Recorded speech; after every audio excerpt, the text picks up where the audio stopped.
Hi guys, ഒരു morning routine കണ്ടാലോ? അപ്പം ഞാൻ രാവിലെ എണീറ്റ ഉടനെ തന്നെ കുറച്ച് ചൂടുവെള്ളം കുടിക്കുക. ഇപ്പം ഈയിടെയായിട്ട് തുടങ്ങിയ പതിവാട്ടോ. അത് കഴിഞ്ഞിട്ട് പിന്നെ ബ്രേക്ക്ഫാസ്റ്റിൻ്റെ പരിപാടിയാണല്ലോ.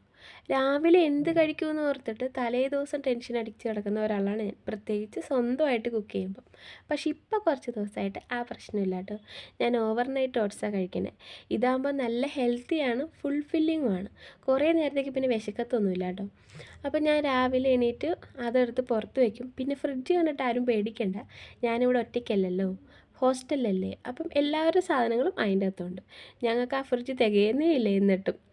അത് കഴിഞ്ഞിട്ട് പിന്നെ കയ്യിലുള്ള ഫ്രൂട്ട്സൊക്കെ എന്താണോ അതെല്ലാം മിക്സ് ചെയ്യും. ഇപ്പോൾ എൻ്റെ കയ്യിലുള്ളത് ആപ്പിളും അനാറും സ്ട്രോബെറിയാണ്. സ്ട്രോബെറിക്ക് ഇപ്പോൾ ബാംഗ്ലൂർ പൈസ കുറവാണ്, അതുകൊണ്ട് അതിപ്പോൾ ഇഷ്ടം പോലെ ഉണ്ട്. എനിക്കിങ്ങനെ തലേ ദിവസം ഫ്രൂട്ട്സ് കട്ട് ചെയ്ത് വെക്കുന്നതിനോട് താല്പര്യമില്ല. അപ്പം ഞാൻ രാവിലെ എണീറ്റിട്ട് ഫ്രിഡ്ജിൽ നിന്ന് ഓവർനൈറ്റ് ഓട്സ് എടുത്തതിന് ശേഷമാണ് ഫ്രൂട്ട്സ് കട്ട് ചെയ്ത് ആഡ് ചെയ്യുന്നത്. കുറച്ചും കൂടി പാലൊഴിച്ച് മിക്സ് ചെയ്യും. അപ്പം നല്ല ഒരു ഷേക്കൊക്കെ കുടിക്കണ ഒരു ഫീലാട്ടോ. എന്നിട്ട് അത് നന്നായിട്ട് മിക്സ് ചെയ്തിട്ട് ഇങ്ങനെ കഴിക്കാൻ നല്ല ടേസ്റ്റാണ്. അപ്പോൾ എൻ്റെ ഫ്രണ്ട്സ് എന്നോട് ചോദിക്കുന്നുണ്ട്, കുറച്ച് ദിവസമായിട്ട് ഭയങ്കര ഹെൽത്തിയാണല്ലോ. ഹെൽത്തി മാത്രം നോക്കിയിട്ടല്ലല്ലോ, നമുക്ക് നമ്മുടെ എളുപ്പപ്പണിയും കൂടി നോക്കണമല്ലോ. പണിയെടുക്കാൻ വയ്യ. അപ്പോൾ നിങ്ങളെല്ലാവരും ഇതൊന്ന് ട്രൈ ചെയ്ത് നോക്കണേ. പിന്നെ ഞാനിത് എങ്ങനെ ഉണ്ടാക്കിയെന്ന് കാണണമെന്നുണ്ടെങ്കിൽ കമൻറ്റ് ചെയ്താൽ മതി. ഇതിൻ്റെ ഒരു ഫുൾ വീഡിയോ ഞാൻ ഇടാം കേട്ടോ.